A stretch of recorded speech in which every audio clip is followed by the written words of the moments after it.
Adobe, how are you? Fine, thank you, Larry. It's such a pleasure to speak with you. You have no idea. Well, I don't get very many phone calls from Germany, Adobe, so it's just delightful to hear from you. Thank you. I'm a bit of, I think, a nomad because I lived in the U.S. for 5 years. I actually went to school there for 5 years, but I'm Nigerian by nationality. Mm-hmm. And I found your show, I think, like 2 years ago or something. After living in the U.S.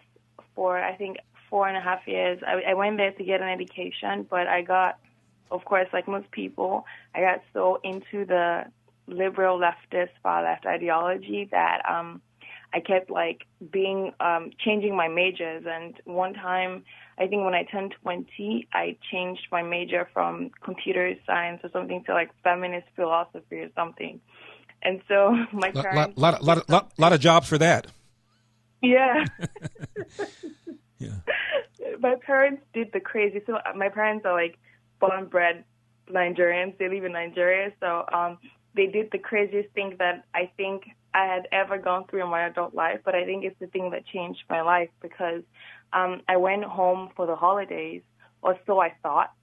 And when I got home, they were like, they seized my passport and they're like, you're not going back because you're crazy. And that literally was my breaking point because I had gone to Nigeria just for holidays, and they were like, no, you're not going back. And I think that was the time that I think for the first 1 year or year and a half, I was really I hated them. I was angry. I was miserable. But I started to, like, look at the culture from the outside in, because when I look back at my time in the U.S., I can't really pinpoint a time that I had all these crazy views. Like, I don't know. I can't explain a switch. It just happened very gradually. And all of a sudden, I had all this, typical leftist, like, talking points.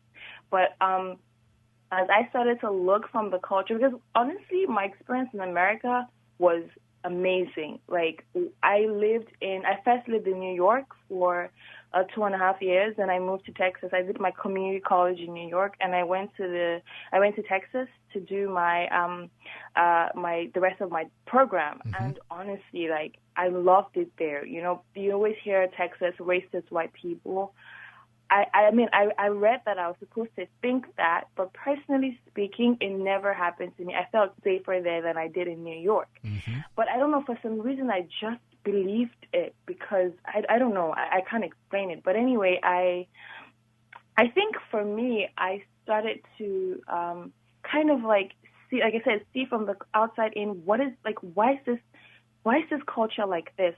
And I found you, I think, on YouTube, I think about 2 years ago. I've been listening to you since then. And because of you, I found people like Thomas Sowell, Justice Clarence Thomas, Walter Williams, and a host of other prominent black conservatives. And when I look back at my time, I paid tens of thousands of dollars to go to school in the U.S., but I feel cheated out of it because I thought college was supposed to show you both sides, and then you pick. But, now that I think back, even after watching Uncle Tom, I watched Uncle Tom last week, and I just was like, wow, why didn't I know this when I was in America? Adobe, when you went back to Nigeria, did your parents take your passport because they felt that you were studying foolish things and they felt they were wasting their money? Yes, and also I had kind of like come up with this, radical leftist feminist ideology. I had told them I didn't believe in God and all that stuff. So yeah, the main reason why they did that was because what, you're wasting our money. You're never going to graduate if you keep doing this. We didn't send you to America for you to come home as a victim. That's how your parents felt. Yeah. Yes, and you know what? I was 20 and I was miserable. I was 21 and miserable, but it changed my life.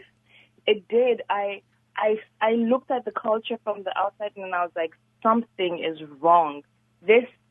Something is wrong. And because of that, like, I'm back in school again. I came to Germany by myself. My parents don't take care of me. I go to school. I'm about to graduate finally with my degree because I ended up not finishing in the U.S.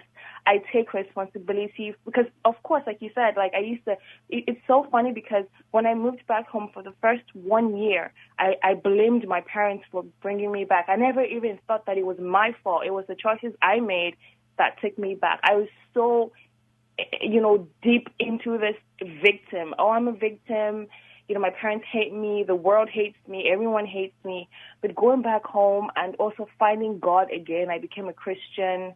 I started to take responsibility because I think what a lot of people, what a lot of liberals try to do is they try to create a very unrealistic focus of control. So you want to control everyone else, but you can't really control people. You have to control yourself, like how you react to the world around you.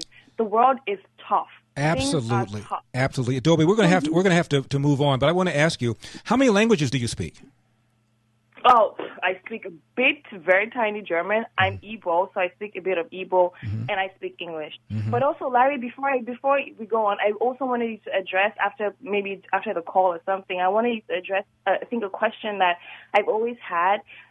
We always hear about the big switch. Right. At some point, the Democratic Party became the Republican, and the vice versa. I struggle to believe that's true, but then, like, when you think about it, the South used to be Democrats and the North used to be Republicans, so, like, the big switch makes sense. So if you can expand on that, like, afterwards, that would be great. Will do. Adobe, thank you very much for calling. I really do appreciate it.